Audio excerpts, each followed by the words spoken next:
అరణ్యము మధ్యలో ఉంటుంది ఈ ప్రాంతం. దావీదు మహారాజు గారి యొక్క జీవితంలో ఎంతో ప్రాధాన్యత సంతరించుకున్న ప్రాంతం ఈ ఎంగేడి ప్రాంతం.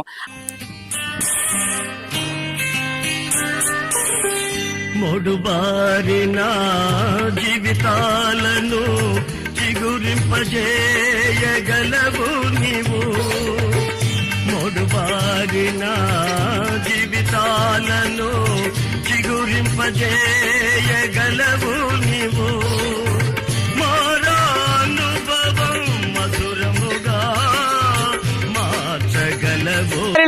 సెలయేలను పారిస్తానని దేవుడు వాగ్దానం చేశాడు కదా, అది ఆత్మీయమైన వాగ్దానము, కానీ మనకు ఫిజికల్ గా కనబడుతూ ఉన్నది ఈ ప్రాంతంలో.